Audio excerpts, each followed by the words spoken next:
তো যাদের domain hosting কেনা হয়ে যাবে তারা সিম্পলি যাবে ক্লায়েন্ট এরিয়ায়, আর যাদের ডোমেন হোস্টিং কেনা হয়নি তারা সার্চের এখানে সার্চ করলেই হয়ে যাবে। ঠিক আছে, সার্চের এখানে সার্চ করতে হবে ডোমেন নেম, দেন হোস্টিং, যেমন প্রোগ্রেস নিলে আপনাদের 5টা ডোমেন হবে। আর ঠিক আছে, এইখান থেকে আপনারা প্রোমো কোড ইউজ করলে পেয়ে যাবেন। তো ক্লায়েন্ট এরিয়াতে আমাদের যাদের ডোমেন হোস্টিং কেনা হয়ে গেছে, আমরা কোথায় যাব? ক্লায়েন্ট এরিয়া, এই জায়গায় যেতে হবে। ডোমেন হোস্টিং কেনা হয়ে যাওয়ার পর কোথায় যাব? Client area. আর যাদের প্রবলেম হচ্ছে, ধরুন আপনি ডোমেন হোস্টিং কিনেছেন, পেমেন্ট হয়ে গেছে, বা কিছু প্রবলেম হচ্ছে, আপনারা কিন্তু এখানে হোয়াটসঅ্যাপ চ্যাটও আছে, এই কোম্পানির হোয়াটসঅ্যাপ চ্যাটে কিন্তু আপনারা কন্ট্যাক্ট করে নিতে পারেন। এই হোয়াটসঅ্যাপ চ্যাটে কিন্তু আপনাদের সলিউশনও দিয়ে দেবে। ঠিক আছে, তো সিম্পলি আমরা কি করব? ক্লায়েন্ট এরিয়াতে যাব। ওকে, ক্লায়েন্ট এরিয়া, এখানে ক্লিক করে দেবো।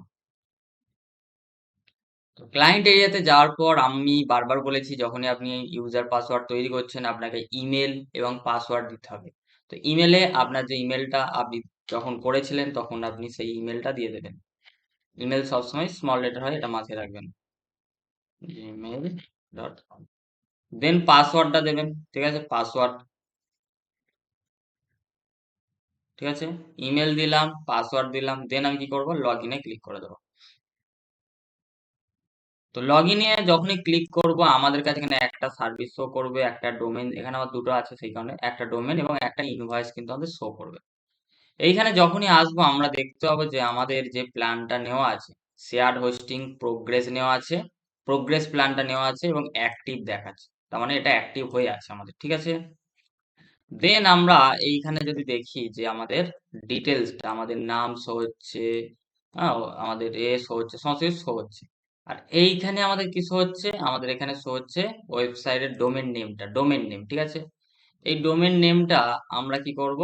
কপি করব, একদম কপি করে নেব। কি করব? ডোমেন নেমটা আমরা কপি করব। ঠিক আছে, আবার বলছি ডোমেন নেমটা কি করব? কপি করব। কপি করে কি করব? পাশের ট্যাবে আসবো, পেস্ট করব, পেস্ট করব, এন্টার দেবো। ঠিক আছে, মানে ডোমেন নেমটা যখনই আপনার কাছে এই রকম আসবে, এই রকম আসবে, তার মানে জানবেন আপনার ডোমেনটা কি হয়েছে? অ্যাক্টিভ হয়ে গেছে। ঠিক আছে, যদি এরকম না আসে, অন্য রকম আসে, আপনার ডোমেনটা অ্যাক্টিভ হয়নি। ঠিক আছে, ডোমেনটা অ্যাক্টিভ হয়নি। কি দেখবেন? এরকম ইন্ডেক্স বলে আসবে, ইন্ডেক্স অফ, এরকম একটা নেম, লাস্ট মডিফাইড সাইজ, কারণ ডোমেন নেমটা আমার অ্যাক্টিভ হয়ে গেছে। এবারে বলে দিই, এইটা অনেক ক্ষেত্রে যাদের আসবে না। ঠিক আছে, আমার বেসিক্যালি একটা প্রবলেম হয়েছিল, ওয়াইফাই এর একটা প্রবলেম হয়েছিল, যে ওয়াইফাই এর প্রোভাইডাররা কিছু কিছু ওয়াইফাই কানেকশন যদি থাকে তাদের নাও আসতে পারে, বাট ইনস্ট্যান্ট নিলে কিন্তু এটা আসবে। ইনস্ট্যান্ট আপনি ডোমেন নিলেন, তার কিছুক্ষণ টাইম লাগে, 3 থেকে 6 ঘন্টা লাগে ডোমেনটা অ্যাক্টিভ হতে, 10 মিনিট কখনো কখনো লাগে ডোমেনটা অ্যাক্টিভ হতে, এরকম আসবে। ঠিক আছে, ডোমেন কেনার পর, ডোমেন হোস্টিং কেনার পর।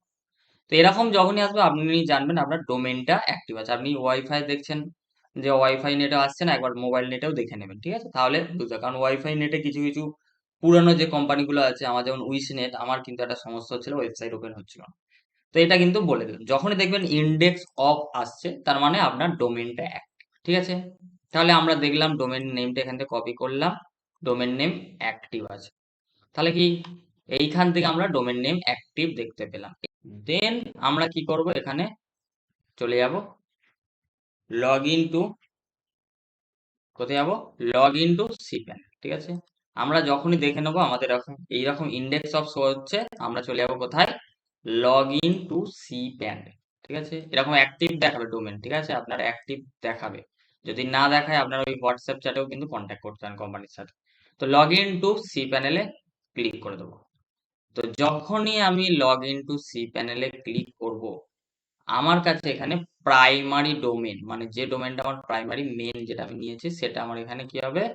এই জায়গায় আমার শো করবে। ঠিক আছে, এই জায়গায় কিন্তু আমার শো করে যাবে, দেখুন শো করে গেছে, দেখুন, দেখছেন? ডোমেন ভ্যালিডেট সার্টিফিকেট এসএসএল ও অটোমেটিক অ্যাক্টিভ হয়ে গেছে এবং ডোমেনও চলেছে। এবার আমাদের কাজটা হচ্ছে ওয়েবসাইটটাকে লঞ্চ করা।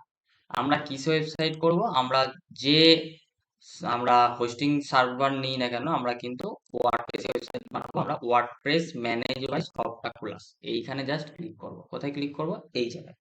ওয়ার্ডপ্রেস ম্যানেজ বাই সফটওয়্যার, এখানে অনেক অপশন আছে, এগুলো কিছু এখন দেখার দরকার নেই বা মাথায়ও নেওয়ার দরকার নেই। আমরা সিম্পলি কোথায় ক্লিক করব, ওয়ার্ডপ্রেস ম্যানেজার বাই সফটাকুলাস, কারণ আমরা ওয়ার্ডপ্রেসের মাধ্যমে ওয়েবসাইটটা বানাবো। ওকে, তো আমি জাস্ট এখানে কি করব, এইখানে ক্লিক করে দেবো, ক্লিক করলাম। নেক্সট আমরা কি করব, এই যে ইনস্টল আছে এইখানে আমরা ক্লিক করব। কোথায় ক্লিক করব, আমাদের এবার ওয়েবসাইটটাকে ইনস্টল করতে হবে, ঠিক আছে, ওয়ার্ডপ্রেসটাকে ইনস্টল করতে হবে, ওয়ার্ডপ্রেস ইনস্টল করতে, আমি জাস্ট ইনস্টলে ক্লিক করব, ক্লিক করলাম। ক্লিক করার পরই, আমি কিন্তু একবার ইনস্টলে ক্লিক করলাম, দুবার নয়, ঠিক আছে। ক্লিক করার পরই আমরা এখানে সফটওয়্যার সেটআপ বলে একটা অপশন পাবো, ঠিক আছে। কোথাও এগুলোতে কোথাও যাব না, এগুলোতে কোথাও আসবো, কোথায় আসবো, সফটওয়্যার সেটআপ। এইখানে এইচটিটিপিএস রাখবো, ঠিক আছে। আমরা কি রাখবো, এইচটিটিপিএস। এইচটিটিপি মানে যে যে ওয়েবসাইট গুলো আমরা অনেক সময় দেখি যে আনসিকিউর, সেগুলোতে এইচটিটিপি করা হয়, কিন্তু আমরা অলওয়েজ এইচটিটিপিএস রাখবো, বা এইচটিটিপিএস www ডট, এই দুটো, ঠিক আছে। আমরা এখন আর www ডট এইভাবে দুটো রাখা হয় না, বেশিরভাগ ক্ষেত্রে এইচটিটিপিএস এরই পর আমাদের ডোমেন নেম, ঠিক আছে, এটা শো হয়, ঠিক আছে। তাহলে আমি কোনটা সিলেক্ট করব, এই উপরের দুটো কিন্তু করব না, এইচটিটিপিএস, নাহলে আনসিকিউর হয়ে যাবে আমার ওয়েবসাইট, ঠিক আছে, কোনো অনেক ইউজারকে কিন্তু আসতে দেবে না, ঠিক আছে। HTTPS or HTTPS www dot, ঠিক আছে, আমরা এইচটিটিপিএস ই করব, ঠিক আছে, কি করব, এইচটিটিপিএস, কি করব, এইচটিটিপিএস। ওকে, আর যদি আপনি www ডট রাখতে চান তাহলে এইটা করতে পারেন, এরকম আপনার ওয়েবসাইটটা শো হবে, দেখুন ওয়েবসাইটটা। আর এই যে ইন ডিরেক্টরি, এটা কিন্তু রাখবো না, এটা আমরা কেটে দেবো। দেখুন আমি যদি এইচটিটিপিএস রাখি এরকম শো হবে, যদি এইচটিটিপিএস ডট ডব্লিউ ডট করি এরকম শো হবে। যেমন আমি যদি আমাদের ওয়েবসাইট দেখাই, তো আমাদের কিন্তু ওয়েবসাইটে এইচটিটিপিএস এর পর কিন্তু আর ডব্লিউ ডটটা কিন্তু রাখা হয়নি, দেখুন ডব্লিউ ডট ডট কিন্তু আর নেই, রাখিনি, বোঝা গেল। তো আমি সেই কারণে আমিও চাইছি যে আমার শুধু এইচটিটিপিএস এর পর ওয়েবসাইটটা চলে আসুক। হ্যাঁ, ডব্লিউ ডট যদি কেউ সার্চ করে তার কাছেও চলে আসবে, ঠিক আছে, বাট আপনি যেটা মনে করবেন ভালো সেটা আপনি করতে পারেন, ঠিক আছে, আমি এখানে এটা করলাম। দেন এইখানে যেটা আছে ভার্সান, এটা আমাদের যেটা লাস্ট ভার্সান অটোমেটিকে দেবে 6.7.2, আপনারা কিন্তু ওল্ড ভার্সান করবেন না, ঠিক আছে, অটোমেটিক দিয়ে দেবে, নাহলে একবার দেখে নেবেন ক্লিক করে, যেমন আমাদের 6.7.2 ভার্সন, এটাই কিন্তু আমরা রাখবো, ঠিক আছে। দেন আমরা ওয়েবসাইটের নামটা কি রাখবো, ওয়েবসাইটের নামটা কি রাখবো, আমি ওয়েবসাইটের নাম রাখতে চাইছি সাইটের নেম ডিজিটাল মঙ্গল, এটা আমার ওয়েবসাইটের কি নাম হলো, ঠিক আছে। সাইটের ডেসক্রিপশন কি, I am a web developer, ধরুন I am a web developer দিয়ে দিলাম। আপনি যেটা ডেসক্রিপশন দিতে চান সেটা দিতে পারেন, নো ইস্যু, ঠিক আছে।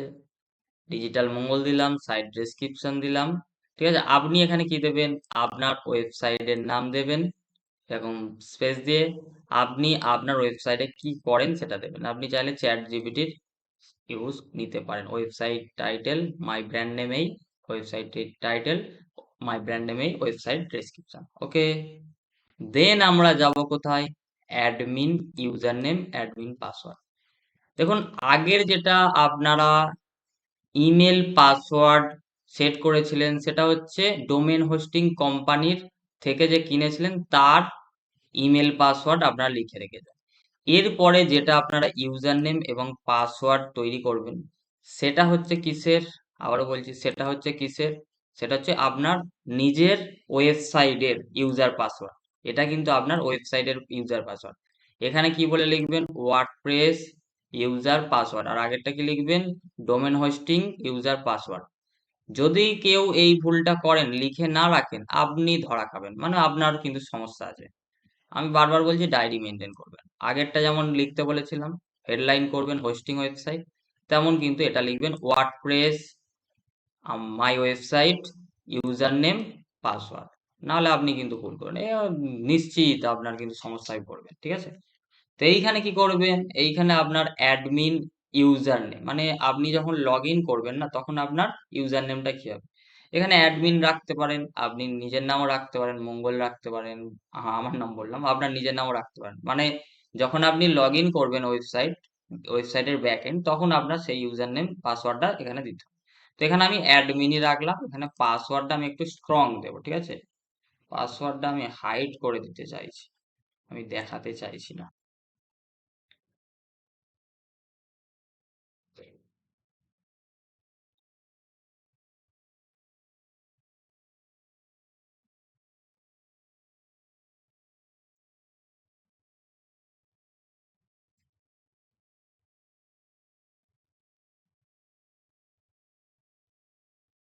দেখুন এখানে স্ট্রং বলে আসবে, নাম্বার দেবেন, টেক্সট দেবেন, তাহলে স্ট্রং এলে তোমার পাসওয়ার্ড ঠিক আছে। তাহলে এখানে অ্যাডমিন দিলাম, এখানে অ্যাডমিন পাসওয়ার্ড দিলাম, ঠিক আছে? আবারও বলছি, স্ট্রং পাসওয়ার্ড দেবেন। আমি যদি এটা দেখুন, আমি আবারও দিচ্ছি, দেখুন, এই দেখুন স্ট্রং পাসওয়ার্ড কাকে বলে দেখুন, ঠিক আছে? এই হলো স্ট্রং। এই দেখুন এখানে 65% স্ট্রং, আপনি চাইলে 100% স্ট্রং করতে পারেন। পাসওয়ার্ড কিন্তু লিখে রাখবেন, নাহলে কিন্তু পরবর্তী সময় সমস্যা হবে। অ্যাডমিন ইমেল কি করবেন, এটা রাখবেন না। অ্যাডমিন ইমেল এটা এই জায়গায় রাখার দরকার নেই। এইখানে কি রাখবেন, আপনার নিজের মেলটা দিয়ে দেবেন, ঠিক আছে?